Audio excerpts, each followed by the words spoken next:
"You can't run a farm next to our homes. That's the first thing Karen, the self-crowned HOA queen, screamed across my fence line. I'd survived IEDs, night raids, and 22 years in the army, but nothing prepared me for a suburban tyrant with a clipboard. She called my tractor a threat, sent drones to spy on my fields, and plastered my name in HOA newsletters like I was public enemy number one. I tried to ignore her, but Karen wasn't the type to stop.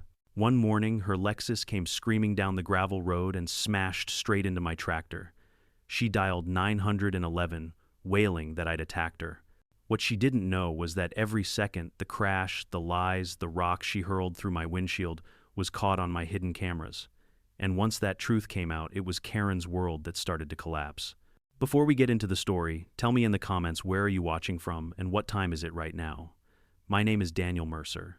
After 22 years in the Army, most of them overseas, I came home to rebuild what was left of my father's farm. The house was modest, the barn older than I was, and the tractor rusty but still standing.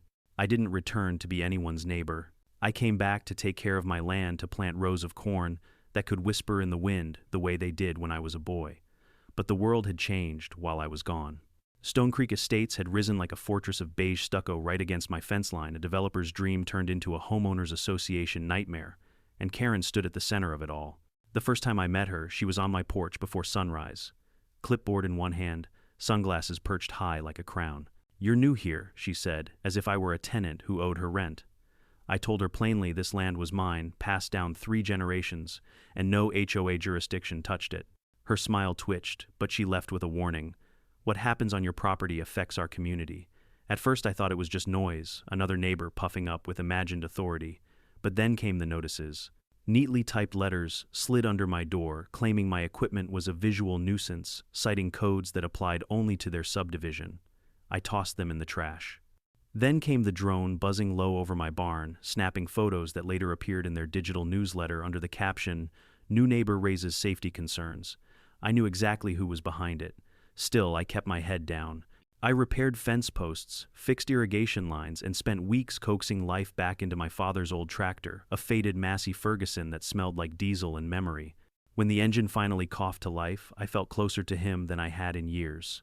Karen, however, saw only a violation. Every time that tractor moved, she was there snapping photos from her Lexus, clutching her little dog as if the sight of corn dust might kill her. Harvest season was the breaking point. I woke before dawn, poured black coffee into a thermos, and steered the tractor into the golden rose. The sun climbed, the engine roared, and the field shook with life.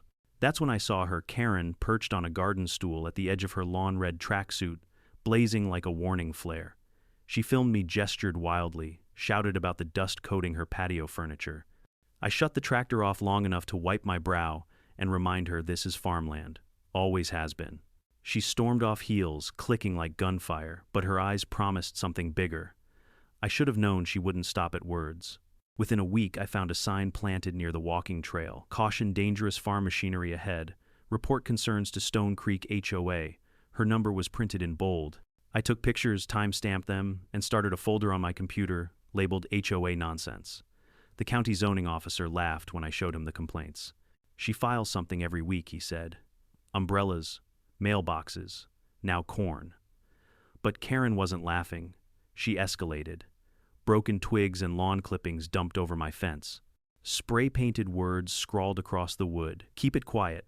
That's when I installed cameras. One above the barn, one at the east gate, another hidden in a hollow fence post. High-resolution motion activated. If she crossed a line, I'd know. Angela Booker, a deputy sheriff I'd once served alongside, pulled me aside at the hardware store. "Be careful," she said. "Karen's got friends on the zoning board. She likes to play dirty, document everything." I told her I already was.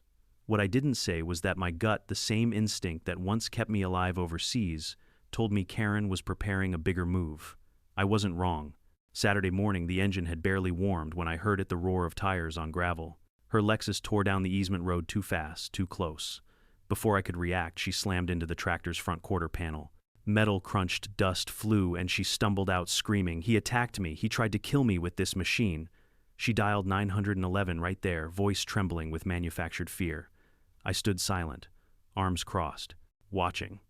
Because while she was performing her scene, camera 3 tucked in that fence post was recording every second the speed of her car. The impact. The rock she hurled at my windshield afterwards, spider-webbing the glass.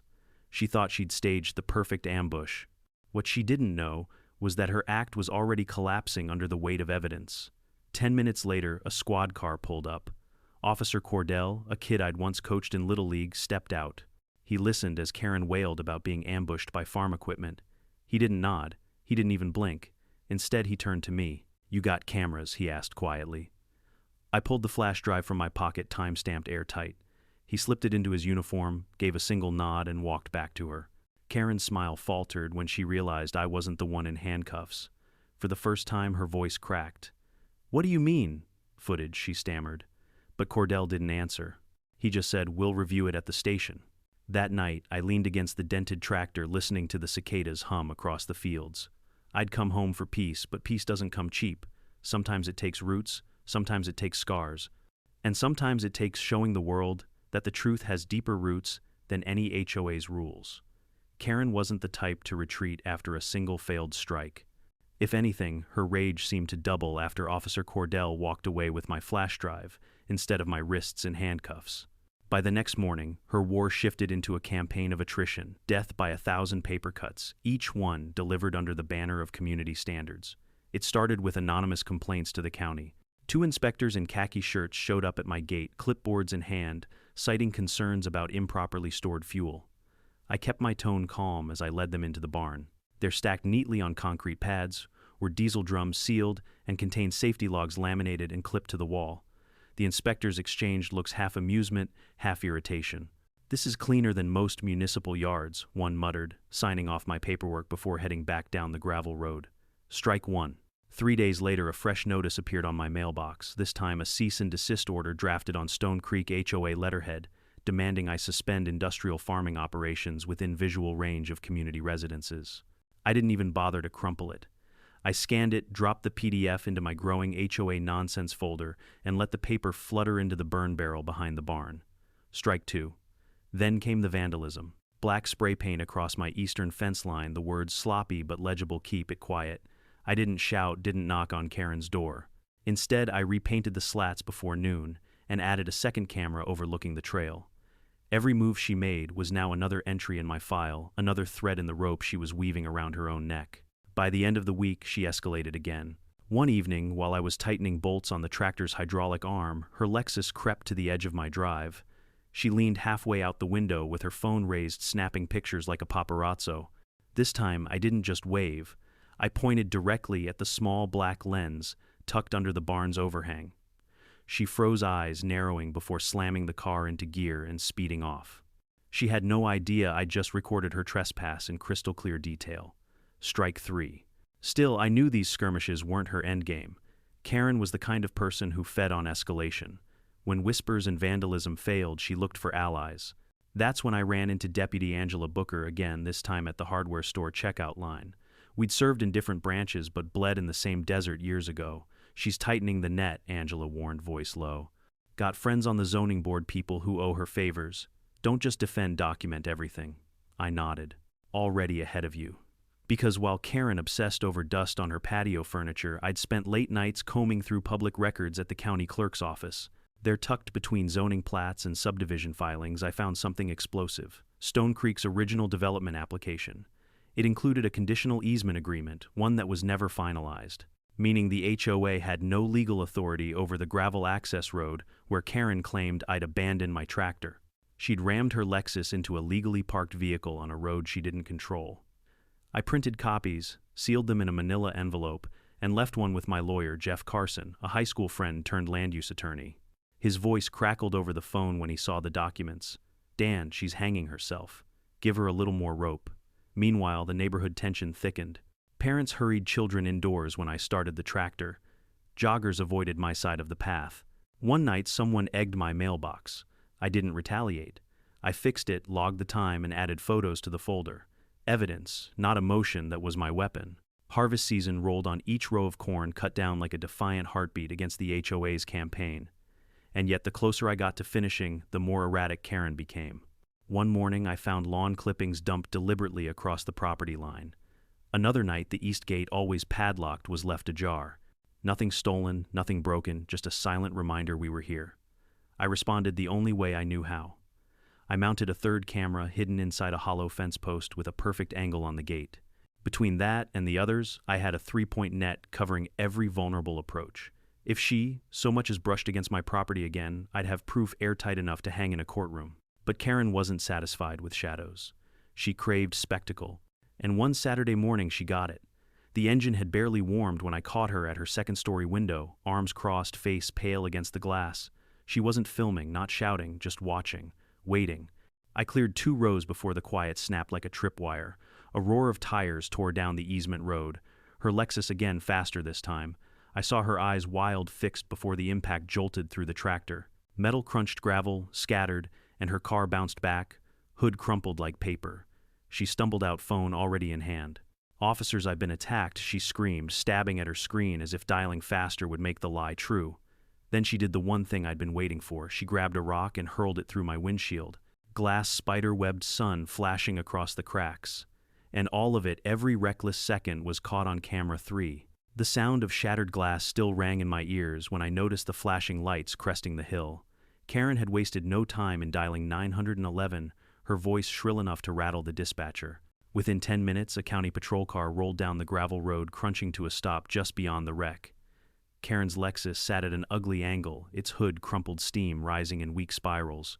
My tractor, dented but still standing, loomed like an unmovable witness. Karen rushed to the officer before he'd even shut his door. She clutched her little dog in one arm and waved wildly with the other. "He tried to kill me with that machine," she shrieked, pointing at me as if I were brandishing a weapon instead of standing calmly with my arms crossed.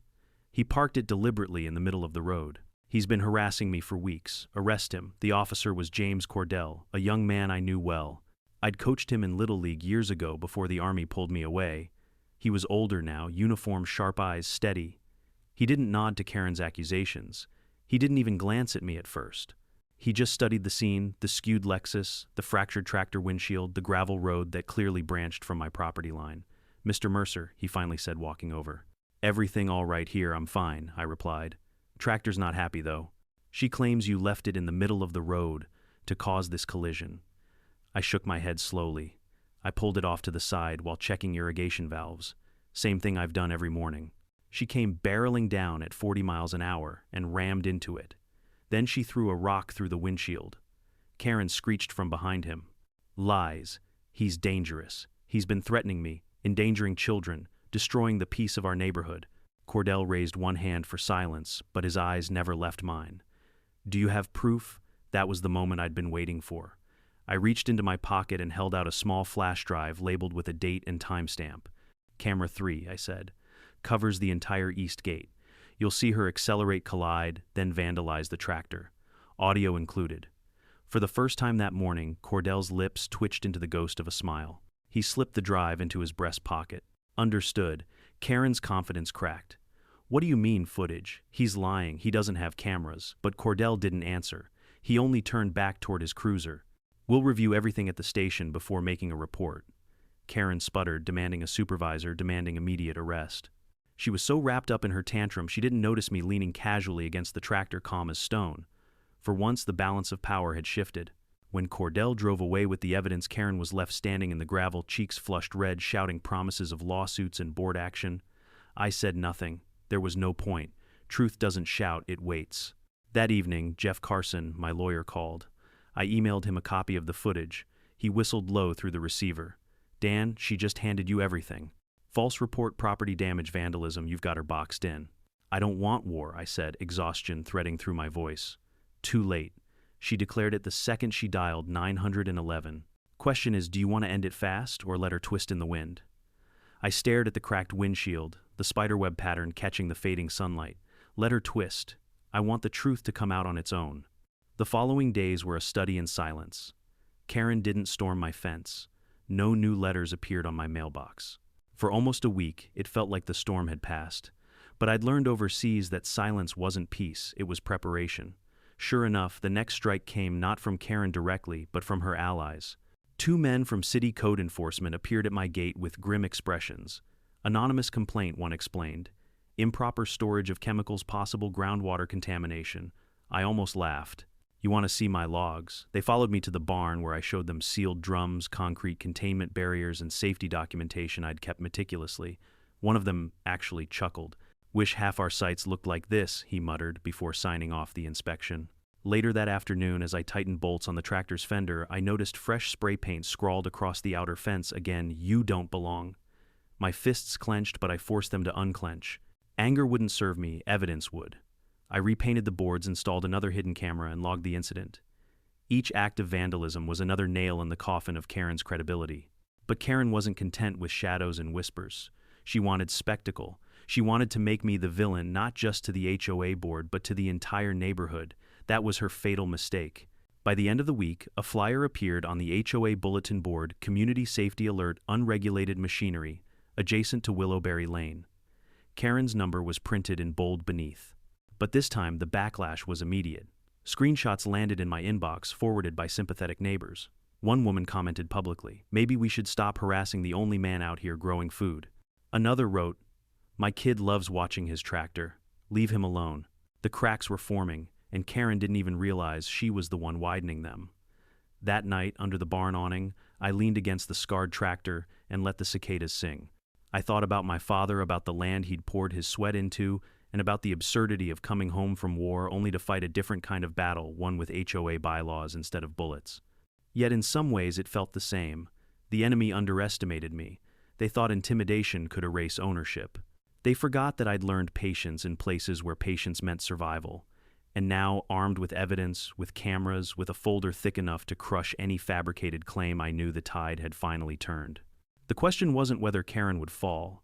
The question was how loud the crash would be when her empire of control finally collapsed. By the time autumn's first chill crept across the fields, Karen had shifted from a loud enemy to something far more dangerous, a desperate one. Desperation doesn't knock politely. It slips through cracks, whispers in ears, and spreads like weeds through a neighborhood that once pretended to be paradise. I felt it in the silence of the cul-de-sac. Neighbors who used to wave while jogging past my fence now averted their eyes. Children who once stopped to watch the tractor chug along were suddenly tugged back by nervous parents. Karen had seeded fear, and fear grows faster than corn. But underneath that fear, I sensed something else: doubt. People were beginning to wonder whether their queen had led them into a war they didn't sign up for. The war, however, was far from over. One Tuesday morning, a pair of inspectors from the county zoning office showed up unannounced. Clipboards in hand, they explained that a complaint had been filed about illegal fuel storage and improper irrigation runoff contaminating community land. I kept my composure. "You'd better see for yourselves," I told them. I led them into the barn, showing neatly sealed diesel drums strapped down on concrete pads, each logged with dates and safety checks. I opened a locked cabinet with laminated inspection sheets, my initials signed at the bottom of every page. The inspectors exchanged a look, half impressed, half exasperated. "You run this cleaner than most city departments," one muttered. 10 minutes later they left, shaking their heads at the wasted time. I logged it all, time, date, names. Another piece of Karen's pattern. Another document for the folder I called HOA Nonsense. The next morning, spray paint again scarred my east fence. The words this time, "Farm rat, get out." My knuckles whitened around the paint roller, but I didn't let the anger win. I painted over it before noon, mounted another camera angled down the fence line, and kept the footage cataloged. Evidence, not emotion, that was my shield. But the most telling shift came from Karen herself. Instead of lurking on her balcony with her phone, she began staging spectacles. One afternoon, she marched along the trail in her blazing red tracksuit, clutching her clipboard like a sword, and handed out flyers, warning about hazardous farm machinery, threatening neighborhood safety. She even staked a sign at the trailhead, "Caution, danger ahead. Report to HOA President Karen." She didn't realize she was handing me ammunition. I photographed every flyer, every sign, every smug smirk on her face as she posed for pictures with neighbors. That night, I added them all to my growing archive. The folder was no longer just insurance, it was a weapon waiting for its moment. Still, I couldn't ignore the feeling in my gut. Overseas, I'd learned to recognize when the air shifted before an ambush. Karen wasn't satisfied with notices and flyers. She wanted escalation. And escalation meant she would eventually step across the line into something irreversible. That line came into view during the harvest's final week. Saturday morning, the tractor engine roared alive, its rumble echoing against the barn as dawn painted the fields in gold. I steered toward the rows, breathing in the mix of diesel dust and memory. That's when I spotted her Lexus at the edge of the easement, idling like a predator in tall grass. My cameras blinked red, recording. She floored it. The car tore across the gravel, closing the distance fast. I barely had time to slam the brakes before her bumper crunched into the tractor's steel quarter panel. The jolt rattled my bones, dust billowing into the morning air. Karen stumbled out, phone in one hand, voice shrill enough to pierce the rumble of the engine. "He tried to kill me," she screamed into her phone. "He left this death machine in the road to ambush me. Officers, send help. He's a danger to this entire community." And then she made the mistake that sealed her fate. With one furious swing, she hurled a rock straight through the tractor's windshield. The glass cracked into a perfect spiderweb. Sunlight flared across the fracture lines like fireworks. I didn't shout. I didn't move. I simply looked up straight into the lens of camera 3. When the patrol car arrived, sirens cutting through the dust, Karen rushed toward Officer Cordell like he was her cavalry. She was in full performance mode, trembling voice, crocodile tears, dramatic gestures. "He ambushed me, officer. Look what he did to my car." Cordell didn't buy it. He turned to me. "Got cameras. 3, I said. All angles. Collision, vandalism, even the 911 call." I pulled the flash drive from my pocket. Time-stamped, unedited, full metadata. Cordell slid it into his breast pocket, gave a small nod, and walked back to Karen. She froze as the realization hit her. "What do you mean? Footage? He's lying. There's no footage." But Cordell didn't flinch. "We'll review everything before making a report, ma'am." Her tantrum turned desperate. She demanded a supervisor, screamed about conspiracies, shouted that I was manipulating the system. But her words bounced off the steady hum of truth already locked in digital memory. By sunset, she'd retreated to her house, but not before stomping to the property line one last time. Her voice cracked across the fence. "You won't get away with this. I know people you'll regret crossing the HOA." I didn't respond. There was no need. For the first time since this war began, I felt the ground shift beneath her feet, not mine. That night, I sat under the barn awning with a thermos of coffee, staring at the dented tractor. The windshield bore its scar proudly, a reminder that sometimes you don't need to fight back with fists or fury. Sometimes all it takes is patience, cameras, and the quiet certainty that lies will eventually collapse under their own weight. And Karen's lies were already buckling. Karen didn't vanish after that collision. If anything, the wreck emboldened her, though. She tried to disguise desperation with bravado. To her mind, the Lexus incident was just another move in a game she believed she controlled. But what she didn't know was that I'd already shifted the board. She was playing HOA checkers. I was playing chess with evidence, law, and patience.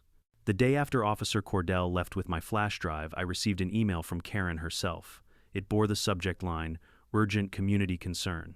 The letter inside was written like a declaration of war.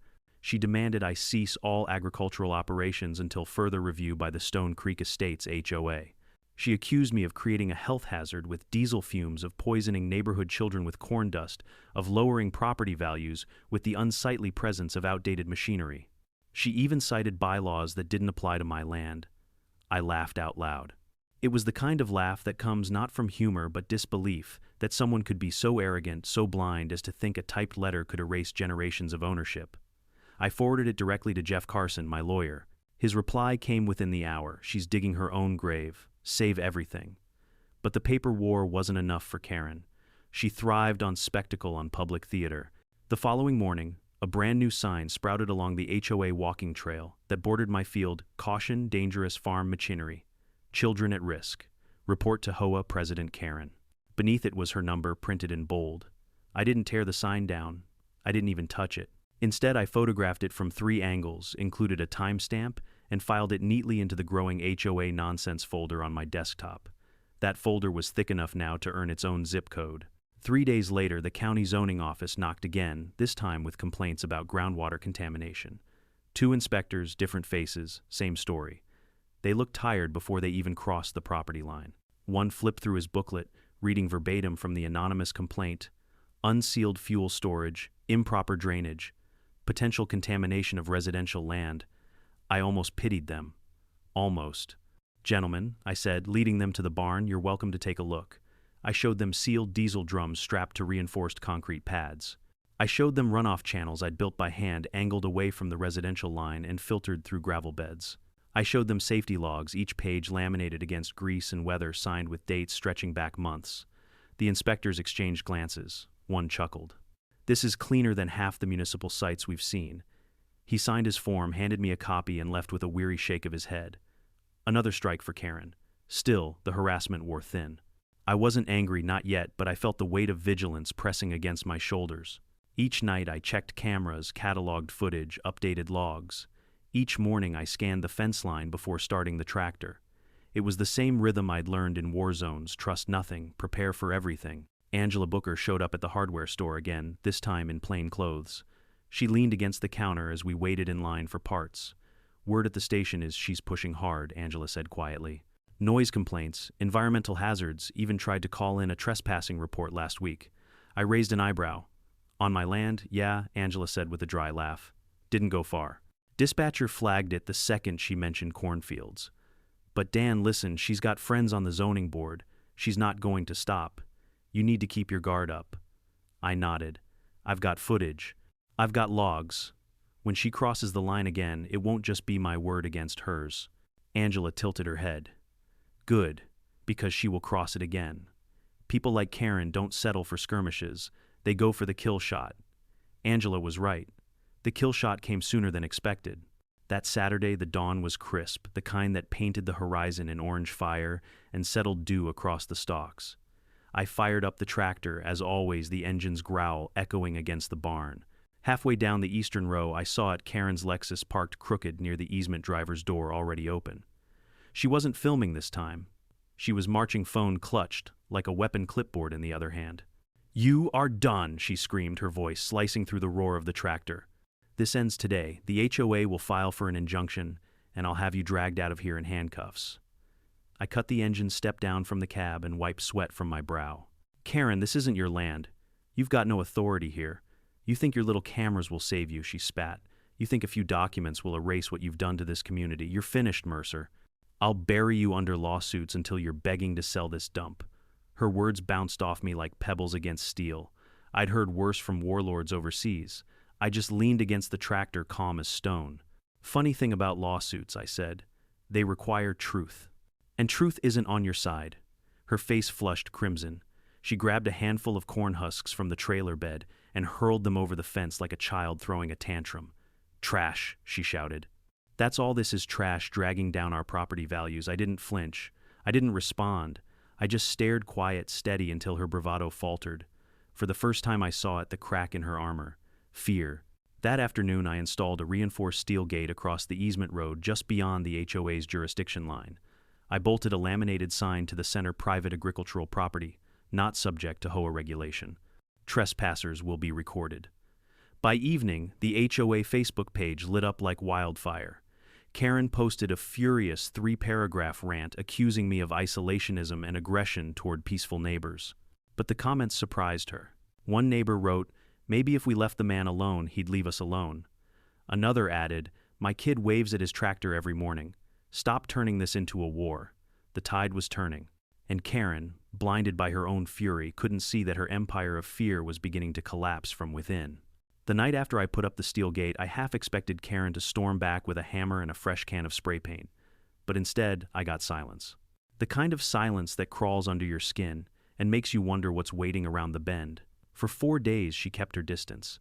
No notes, no drones, no screaming across the fence line. At first, it felt like relief. But I'd learned in combat zones that silence wasn't peace, it was planning. And Karen was the type who planned her next move like a general circling her target. On the 5th morning, I found my answer. A folded flyer was taped to my mailbox. Across the top, in bold block letters, "Community Safety Alert." Below it was a photo of my tractor snapped from one of her earlier ambushes, coated in dust and sunlight. The caption read, "Unregulated machinery endangering families on Willowberry Lane." At the bottom, Karen's name, her number, and her title, President Stone Creek Estates HOA. I took a photo of the flyer before tossing it into the burn barrel. Then, just for good measure, I checked the HOA's digital newsletter. Sure enough, my tractor was plastered across the front page, framed like a mugshot, with lines about hazardous fumes and threats to property values. What Karen didn't expect was the pushback. Screenshots started hitting my inbox, neighbors forwarding me her rants with their own commentary attached. One wrote, "My son loves watching the tractor go by. Leave him alone." Another, "I'd rather smell diesel than Karen's backyard BBQ." The cracks were showing. For the first time, Karen's empire of fear wasn't uniting people, it was dividing them. Still, she doubled down. That Friday, a certified letter arrived at my door delivered by hand. The return address was from Bentley and Finch, LLP, a local law firm notorious for ambulance-chasing cases. The complaint inside accused me of emotional distress, harassment, and intentional interference with neighborhood harmony. In short, Karen was suing me. I read the letter twice, then set it down on the table. Suing me meant discovery. Discovery meant evidence. And evidence was the one battlefield where Karen couldn't hide. That evening, I called Jeff Carson. His laugh boomed through the receiver. "She's suing you for harassment. After ramming her Lexus into your tractor and vandalizing your property, Dan, she just lit her own funeral pyre." "I don't want a war." I repeated the same words I'd said weeks earlier. Jeff sighed. "You don't have a choice anymore. She dragged you into court. So we counter. Defamation, property damage, false reporting. And while we're at it, we'll subpoena the HOA's financials." I raised an eyebrow. "Financials, yeah. Every HOA has to keep records, dues, budgets, contracts. If she's running things like she runs her mouth, I guarantee there's skeletons in that closet." He was right. And I had just the proof to open the door. The following Monday, I drove into the county clerk's office and requested public access to Stone Creek's HOA filings. The clerk looked surprised, but handed over a stack of folders an inch thick. I carried them home like a soldier hauling classified intel.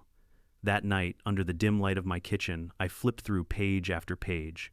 It didn't take long to spot the cracks. Karen had been president for 7 years longer than the bylaws allowed. There were no recorded elections, only board consensus scrawled in the margins of meeting minutes. The HOA had collected tens of thousands in dues, but there were no receipts for landscaping or maintenance. No contracts, no invoices, just vague line items labeled community beautification and administrative costs. Then I found the smoking gun. Each month, the HOA ledger showed a $500 payment to administrative oversight, signed in Karen's neat, looping handwriting. Payments that stretched back years. I leaned back in my chair, exhaling slowly. Fraud. Embezzlement. Abuse of position. She hadn't just picked a fight with me. She'd built her throne on stolen money, and now I had the receipts to prove it. The next morning, I drafted a letter. 2 pages, single-spaced, no emotion, just facts. I detailed every incident, the notices, the drone, the vandalism, the false 911 call, the collision. I included photos, links to video evidence, copies of zoning documents, and snapshots of the HOA financial records. At the end, I attached one line: "The truth has deeper roots than any HOA bylaw." I printed 26 copies, one for every household in Stone Creek. Before dawn, I walked the looping sidewalks of their pristine cul-de-sacs, slipping letters under doormats and clipping them to mailboxes. My boots crunched against the pavement in the cool darkness, the sound steady, determined. By 8 a.m., the HOA Facebook group was ablaze. "Is this real? Karen paid her nephew with our dues. My husband's name is on this board consensus. He never signed anything. She said she had authority over the easement. Looks like she lied." And finally, from Karen herself, "This is a smear campaign by a hostile outsider. Do not be fooled by fabricated documents. Legal action is being taken." But her voice didn't carry the same weight anymore. For the first time, her neighbors weren't falling in line. They were questioning, whispering, turning against her. That evening, a quiet knock sounded on my door. 3 HOA board members stood on the porch, each holding a copy of my letter. The man in the middle, Glenn Thompson, cleared his throat. "Mr. Mercer, we need to talk." I poured them coffee, sat them at my kitchen table, and let them read through the evidence again. They looked pale, shaken. "We had no idea," Glenn admitted. "She never showed us financials. We trusted her." "You trusted the wrong person," I said evenly. "She threatened me, lied to the police, vandalized my property, and she told you she had authority she never had." The board members exchanged uneasy glances. Finally, Glenn nodded. "We'll call an emergency meeting." That night, Karen's empire began to crumble. The emergency HOA meeting was scheduled for a Thursday evening inside the Stone Creek clubhouse.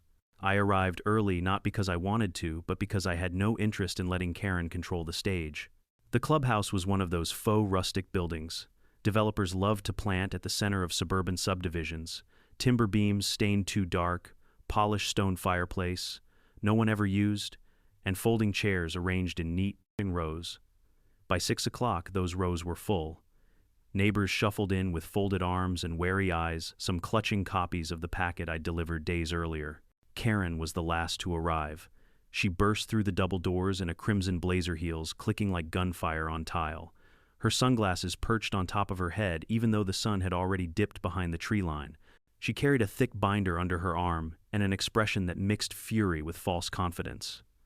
Glenn Thompson, the interim board chair, cleared his throat into a microphone.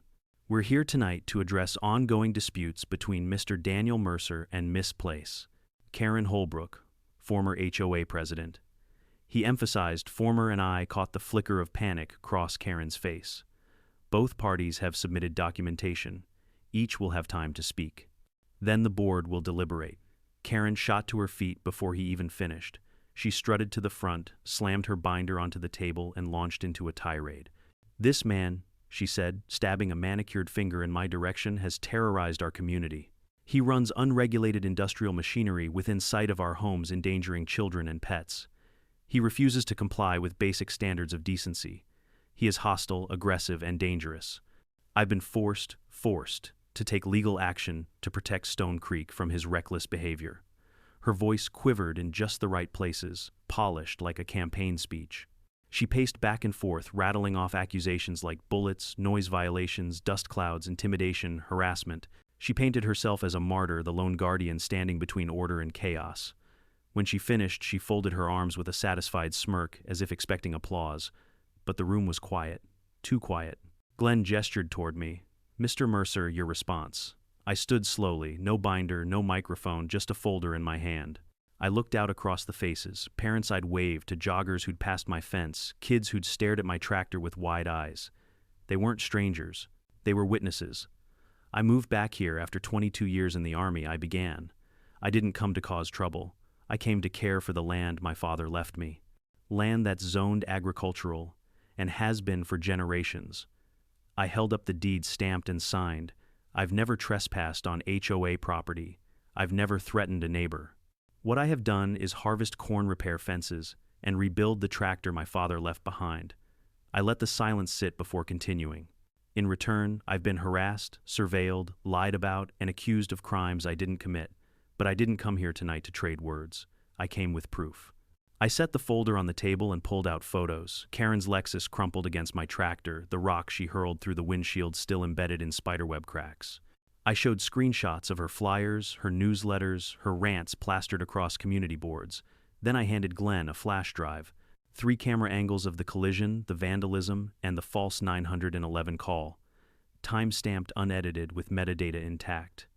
Murmurs rippled through the crowd. Karen's face drained of color. "And one more thing," I added. From my folder, I produced the HOA's financial statements, the ones with missing invoices, forged signatures, and 7 years of self-appointed stipends. This isn't just about my tractor. This is about trust. This community trusted Karen to lead with honesty. Instead, she used your dues like her personal checkbook. I have copies of every page filed with the county clerk. These aren't my words.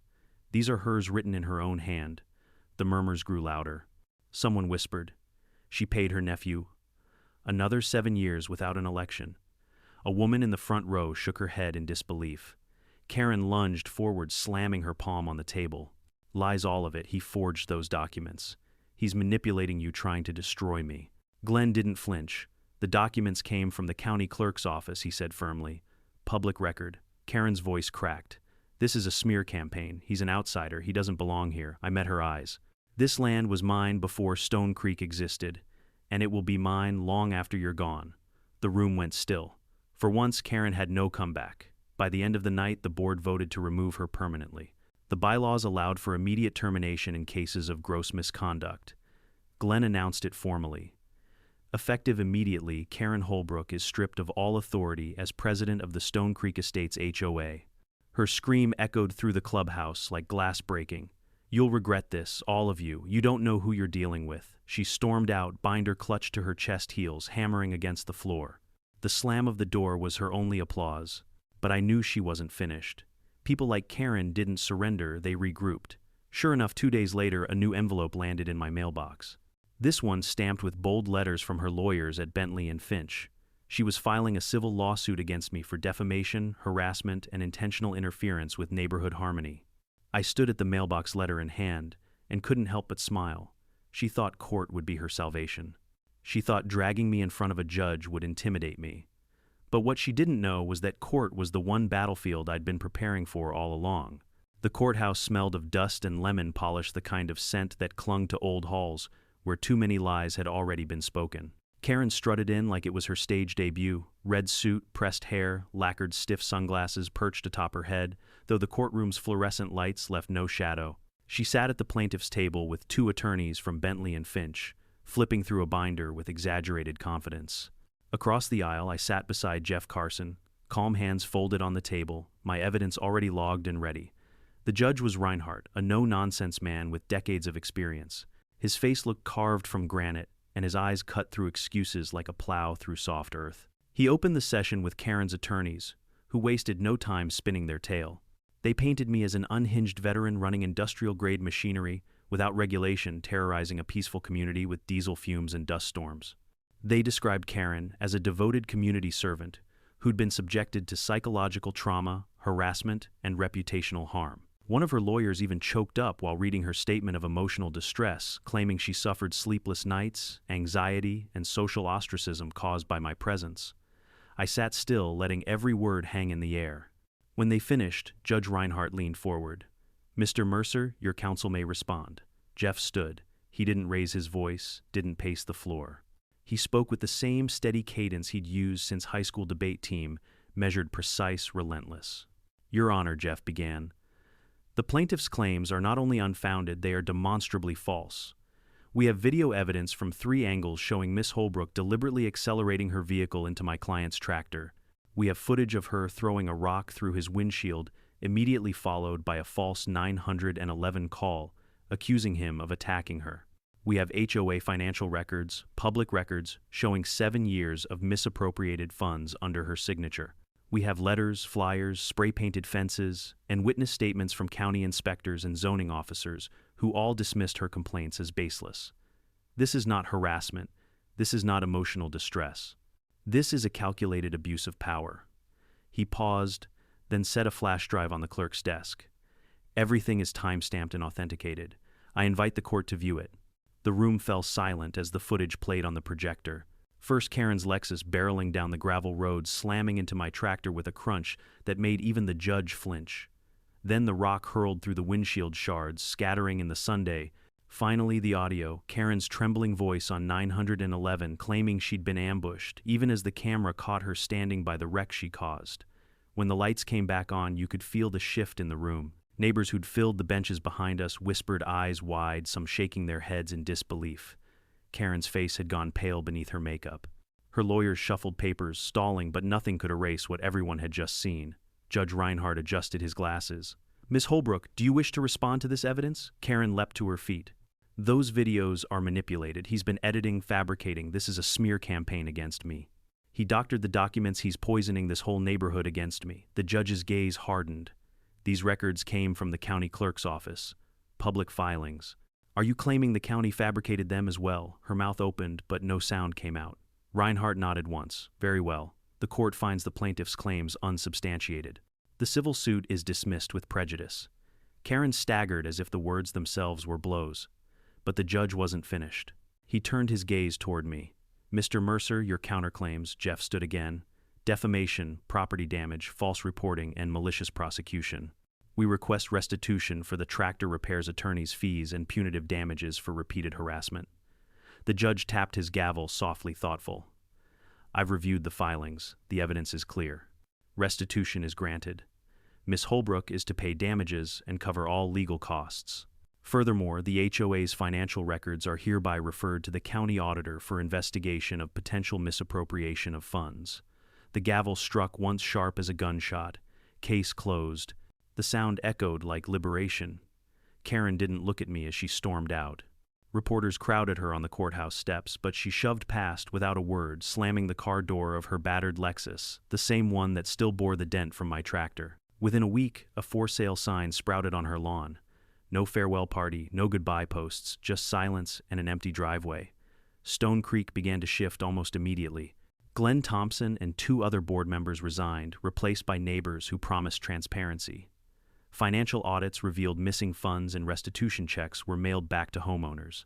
The HOA, once Karen's kingdom, became something closer to what it should have been all along, ordinary people maintaining ordinary streets. Some neighbors stopped me at the fence line. They didn't apologize, not directly, but their gratitude was clear. A man I'd never spoken to pressed a tin of peanut brittle into my hands. Julie, the mother whose son loved the tractor, waved as she walked past with him, smiling shyly. Even Glenn, weary but relieved, asked if I'd be willing to consult on their new bylaws. I told him only one condition: don't knock on my door before 9 a.m. He laughed, and for the first time it didn't sound forced. But the best moment came one Sunday morning when a boy of about 10 pedaled his bike up to my gate. He wore a baseball cap too big for his head and clutched a small notebook. "My dad says you fought a war with a tractor," he said, eyes wide. I chuckled. "Something like that." "Can I see it?" he asked, pointing at the Massey Ferguson, its scarred fender glinting in the Sunday. I nodded. "Only if you help me finish changing this bolt." He climbed up beside me, notebook tucked under his arm, and I handed him the wrench. Together we tightened steel and shared silence. Not the silence of fear or plotting, but the silence of peace earned the hard way. And in that moment, I realized something. This wasn't just about winning against Karen or exposing a corrupt HOA. It was about proving that truth, steady and patient, can outlast noise, lies, and intimidation. The harvest wasn't just in the field. It was in the quiet strength that remained when the storm finally passed. When I look back now, I don't remember the flyers, the vandalism, or even the courtroom as much as I remember the stillness after it was all over. There's a kind of peace you only earn by standing your ground, by refusing to let someone else write your story. Karen thought she could control a community with fear, but fear is shallow. Truth grows deeper roots. And that's the lesson I want to leave you with. Never let anyone bully you out of what's rightfully yours, whether it's land dignity or peace of mind. Stand firm, be patient, gather your evidence. In the end, even the loudest voices collapse under the weight of their own lies. If this story resonated with you, I'd love to hear your thoughts. Drop a comment below, tell me where you're watching from, and if you've ever faced down a bully of your own. And don't forget to subscribe so you never miss the next story of justice, resilience, and a little bit of sweet revenge.